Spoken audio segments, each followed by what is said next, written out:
رب العزت کا شکر ہے کہ آج ہمیں اللہ نے وہ دن دکھایا کہ جب ہم نے اپنی آنکھوں سے امریکہ کو افغانستان سے شکست حاصل بناتے ہوئے دیکھا۔ انشاءاللہ وہ دن بھی دور نہیں جب ہم بھارت کو کشمیر سے اور اسرائیل کو فلسطین سے بھاگتا ہوا دیکھیں گے انشاءاللہ۔ گزشتہ کچھ سالوں سے عالمی سطح پر بدلتے ہوئے حالات اور ٹیکنالوجی کے میں ہونے والی بے درپے ترقیوں کی وجہ سے جہاں علم اور تحقیق کے نئے دروازے کھلے ہیں، وہیں ایک مسلمان ہونے کی حیثیت سے ہم پر نئی ذمہ داریوں کے عائد ہوئے ہیں۔ آج کل سوشل میڈیا کو خطرناک حد تک آزادی حاصل ہو چکی ہے۔ اب ہر شخص اپنی پسند کی ہر شے تک دسترس رکھ سکتا ہے، چاہے وہ اس کے حق میں بہتر ہو یا نہیں ہو۔ اب ہماری پسند اور ناپسند کو غیر محسوس طریقے سے کسی بھی کام میں استعمال کیا جا سکتا ہے۔ مثلاً آپ نے غور کیا ہوگا کہ آپ فیس بک پر کوئی اپنی پسند کا کلپ یا کسی مولانا صاحب کی کوئی ویڈیو یا مجلس کو سن رہے ہوتے ہیں تو کچھ ہی لمحوں میں آپ کو جیسے ہزاروں کلپ نظر آنا شروع ہو جاتے ہیں۔ یہ سب اے آئی سسٹم ہوتا ہے، اس کے پیچھے ایک بھرپور لاجک ہوتی ہے۔ اب ان بہت سارے کلپس میں سے ہم اکثر کلپس کو بنا دیکھے یا معمولی سا دیکھ کر شیئر بھی کر دیتے ہیں، یہ جانے بغیر کہ اس کلپ میں موجود مواد کتنا سچا ہے یا کتنا جھوٹا ہے۔ اور پھر اس کلپ کو شیئر کرنے کے بعد ہماری فرینڈ لسٹ میں موجود جو لوگ ہیں ان کے اوپر ہمارے بارے میں کیا نظریہ پڑے گا، وہ کیا سوچیں گے ہمارے بارے میں۔ ایک وقت تھا جب ہم اپنے اہل سنت برادران کو بنا خوف و خطر مجالس میں لے آیا کرتے تھے، کیونکہ ہمیں معلوم تھا کہ ممبر پر بیٹھے ہوئے ذاکرین اور خطیب خصوصاً جیسے علامہ خالد جوہری صاحب، علامہ حسن ظفر نقوی، جواد نقوی اور جان علی شاہ کاظمی ذمہ دار لوگ۔ لیکن اب حالات بہت نازک ہیں۔ ہمارے شیئر کیے گئے کلپس کی وجہ سے ہی بہت سے لوگ ہم سے کنارہ کش ہو جاتے ہیں، اور پھر اکثر مجالس میں ہونے والی گفتگو اس کی منطق خود ہماری سمجھ سے باہر ہوتی ہے، تو ایسے میں کسی دوسرے فرقے کے لوگوں کو لا کر بٹھانا خود اپنے لیے وبال کھڑا کرنا۔ مثلاً آج محرم الحرام میں امام حسین کے نام پہ برپا ہونے والی مجالس میں حق خلافت علی پر گفتگو کی جا رہی ہے۔ جیسے جیسے میرا مطالعہ بڑھتا گیا میں یہ سوچتا گیا کہ آخر ایسا کیوں ہے؟ کیا واقعی واقعہ کربلا کے پیچھے سقیفہ کا ہاتھ تھا؟ کیا واقعہ کربلا کے پیچھے سقیفہ میں ہونے والی ناانصافی شامل تھی؟ اگر ایسا تھا تو امام حسین نے اس کی نشاندہی کس جگہ پہ کی؟ حضرت زہیر ابن خین کیوں امام حسین کے ساتھ تھے جبکہ انہوں نے تو امام علی کی بیعت بھی نہیں کی؟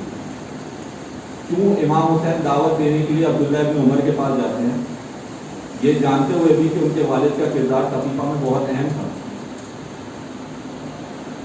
آخر کیوں صرف اور صرف مصائب میں امام حسین کا ذکر کیا جاتا ہے اور فضائل میں نہیں؟ صلح امام حسن سے لے کر واقعہ کربلا کا، شہادت امام حسین کا، جو بھی امام حسین کی حکمت عملی تھی، کیا وہ امام حسین کے فضائل میں شمار نہیں ہوتی؟ یقیناً ہوتی ہے۔ افسوسناک بات تو یہ ہے کہ چلو یہ تو محرم کی مجالس امام حسین کے نام پہ ذکر ہونے والی مجالس ہیں، خود ایام علی میں بھی ہم خوارج اور بنو امیہ کے کردار پر روشنی ڈالنے کی بجائے ابن ملجم تک محدود رہتے ہیں۔ اس موقع پر امام علی کا وہ جواب مجھے یاد آ گیا جب ان سے ایک شخص نے سوال کیا کہ آخر ایسی کیا وجہ ہے کہ آپ کو خلافت سے دور رکھا گیا جبکہ آپ خلافت کے سب سے زیادہ حقدار ہیں؟ اس موقع پر امام علی نے اس کو جواب دیا، تم نے بے موقع بات کی، بے حوصلہ ہو کر نکل کھڑے ہوئے، لیکن اب سوال کیا ہے تو سنو، ہم نسل، علم اور فضل میں ان سے آگے ہوتے بے شک، مگر انہوں نے خلافت کو مضبوطی سے پکڑ لیا اور ہم نے اس کی پرواہ نہیں کی، اور اس کا فیصلہ آخرت میں اللہ تعالیٰ کے حضور ہوگا۔ پھر اس کے بعد امام نے فرمایا، آپ تو اس مصیبت پہ غور کرو جو ابو سفیان کے بیٹے کی وجہ سے آئی، یعنی امام نے ہمیشہ موجودہ دور کے حالات پر توجہ دی اور ماضی کے معاملات کو اللہ تعالیٰ کے سپرد کیا. لیکن افسوس کہ اکثر ہماری مجالس میں واقعہ کربلا کے معاملے میں جن افراد کا ذکر کیا جاتا ہے، جن کے بارے میں بات کی جاتی ہے، ان کا تعلق واقعہ کربلا سے سرے سے ہوتا ہی نہیں. یہاں یہ اعتراض بھی کیا جا سکتا ہے کہ کیونکہ کچھ ناقبی لوگ، ناقبی ذہنیت کے لوگ امام علی کی فضیلت کو گھٹانے کے لیے دوسرے اصحاب کی فضیلت کے اندر سچے اور جھوٹے واقعات اور کہانیاں کرتے ہیں. اب اس کے جواب میں ہم ظاہر پھر معاملہ خلافت علی کو اٹھاتے ہیں. تو اس معاملے میں ہم کو خود امام علی کی طرف جانا پڑے گا کہ آیا یہ عمل صحیح ہے کہ کسی فساد پھیلانے والے، انتشار پھیلانے والے کا جواب انتشار سے دیا جائے، یا وہ طرز عمل اپنایا جائے جو امام علی نے فرمایا تھا. امیر شام نے ایک خط لکھا امام علی کو، جس کے اندر یہ بھی تحریر تھا کہ امت میں سب سے افضل حضرت ابو بکر اور عمر ہے. جس کے جواب میں امام علی نے کہا کہ اگر یہ بات سچ ہے تو اس میں تمہارا کوئی فائدہ نہیں، اگر جھوٹ ہے تو تمہارا کوئی نقصان نہیں. بھلا تم کہاں اور یہ بحث کہاں کہ کون افضل ہے اور کون غیر افضل، کون حاکم ہے کون رعایا ہے. بھلا آزاد کردہ لوگوں کو یہ حق کس نے دیا کہ وہ مہاجرین کے درمیان فیصلہ کریں. یہاں ہو سکتا ہے کہ کوئی یہ کہے کہ امام علی کے کاندھوں پر کیونکہ اسلام کا بوجھ تھا، ان کے اوپر ذمہ داریاں تھیں، اس لیے انہوں نے ایسی گفتگو سے پرہیز کیا. تو ایک طالب علم ہونے کی حیثیت سے میرا سوال یہ ہے کہ اگر ہم شیعہ علی ہیں تو ہم اپنے کاندھوں پر وہ بوجھ کیوں نہیں محسوس کرتے جو امام علی کے کاندھوں پر؟ ہمارے اوپر کوئی ذمہ داری نہیں، یقیناً ہے، اور ایسی ذمہ داری ہے جو امام علی کے دور سے زیادہ ہے. اس دور میں ایک خبر کو چند کلومیٹر تک جانے میں کئی دن لگتے تھے، جبکہ آپ کے نجی محافل میں جو گفتگو ہوتی ہے اس کو دوسرے ممالک تک پہنچنے میں چند لمحے لگتے ہیں. محتاط رہیں، لیکن محتاط رہنے کا مطلب یہ بالکل نہیں کہ فضیلت امام علی کو سمجھوتا کر لیا جائے، ایسا بالکل بھی نہیں. بلکہ میری نظر میں تو فضیلت امام علی روز روشن کی طرح آیا ہے. مثلا اصحاب کے فضیلت میں اہل سنت برادران ایک حدیث پیش کرتے ہیں کہ میرے صحابہ چمکتے ستاروں کی مانند ہیں، ان میں سے جس کی پیروی کرو گے فلاح ہو. تو میرا سوال یہ ہے کہ کیوں نہ ایسے کی پیروی کی جائے، ایسے صحابی کی پیروی کی جائے جو اہل بیت میں تو، کیوں نہ ایسے صحابی کی پیروی کی جائے جس کے بارے میں رسول پاک نے فرمایا ہو اس کو مجھ سے وہی نسبت ہے جو ہارون کو موسیٰ سے دی.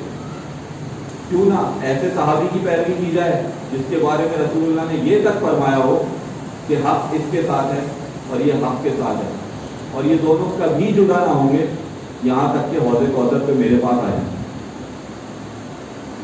تو کیا مولا علی کے سوا ایسا کوئی ہے؟ یقیناً نہیں.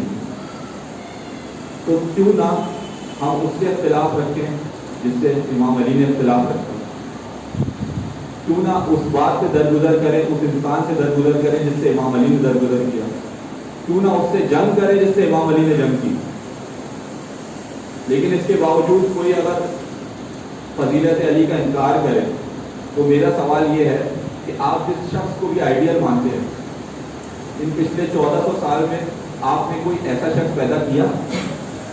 یقیناً نہیں. خود اہل سنت برادران کے یہاں خلیفہ دوم کے بارے میں مشہور ہے کہ وہ پیون لگے کپڑے پہنتے تھے. امام علی اپنے وزراء کا سخت محافظہ کرتے تھے، لیکن دونوں فرقوں میں سے ایک نے بھی اپنی آئیڈیل شخصیات جیسا کوئی بندہ پیدا نہیں کیا. یعنی کہ ہمارے نعرے بالکل کھوکھلے. خلیفہ دوم کے بارے میں مشہور ہے کہ اگر فرات کے کنارے، انہوں نے کہا کہ اگر فرات کے کنارے کوئی کتا بھوکا مر جائے تو اس کی پوچھ گچھ خلیفہ سے ہوگی. تو کیوں جب نواز رسول بھوکے پیاسے فرات کے کنارے شہید ہو رہے تھے تو کیا اس کی پوچھ گچھ خلیفہ سے نہیں ہوگی؟ کیا پوچھا نہیں جائے گا؟ کیا اس دور کے سرکردہ افراد جو خاموش تھے ان سے اس کی پوچھ گچھ نہیں ہوگی؟ خود بنو ہاشم کا بہت بڑا قبیلہ، ان میں جتنی تعداد میں لوگ امام حسین کے ساتھ آئے کیا اس سے زیادہ نہیں آنے چاہیے تھے؟ یقیناً آج بھی کس طرح لوگ یزید کو بری الذمہ قرار دے دیتے ہیں، اور وہی لوگ موجودہ دور کے ایک سیوریج لائن کے مسئلے کے اوپر بھی حکومت کو ذمہ دار ٹھہرا، تو وہاں نواسہ رسول کا قتل ہوا، اس کے اوپر حکومت ذمہ دار نہیں؟ یقیناً تاریخ بہت تلخ لیکن حقائق بہت واضح ہیں۔ اس کے باوجود بھی کوئی یزید جیسے کو بچانے کی کوشش کرے تو سمجھ جائیں کہ وہ دراصل آج کے دور کے ظالمین کے لیے راہ ہموار کر رہا ہے۔ جو مظالم بنو امیہ اور بنو عباس نے اہل بیت پر کیے ان کا احاطہ کرنا ناممکن ہے۔ ایک مرتبہ امام حسین جب امام حسن کے پاس آئے تو دیکھا کہ آپ بہت پریشان ہیں۔ فرمایا بھیا آپ کیوں پریشان ہیں؟ امام حسن نے فرمایا میں خود پر ہونے والے مظالم سے زیادہ ان مظالم کا سوچ کر پریشان ہوں تو میرے بعد آپ پر ہونے والے ہیں حسین۔ امام حسین نے فرمایا بھیا ایسی کیا وجہ ہے؟ امام حسن نے ایک تشت خون سے بھرا امام حسین کے ساتھ دے دیا اور کہا بھیا مجھے زہر دے دیا گیا ہے، میرا جگر چھلنی ہو گیا ہے، یہ میرا خون ہے۔ ہاں مولا، ایک وہ تشت تھا جس میں امام کا خون جگر تھا، اور ایک وہ تشت جس میں امام حسین کا سر مبارک رکھا تھا، اور ابن زیاد بدبخت چھڑی کے ساتھ آپ کے حسن میں بد کلامی کر رہا تھا۔ وہاں موجود صحابی رسول انس بن مالک جو کہ نابینا تھے، انہوں نے جب یہ ماجرا سنا تو کہا، چلا کر کہا او بدبخت اپنی چھڑی ان مبارک ہوٹوں سے ہٹا، کیونکہ حسین صورت و سیرت سب سے زیادہ رسول پاک سے زیادہ مشابہ ہے۔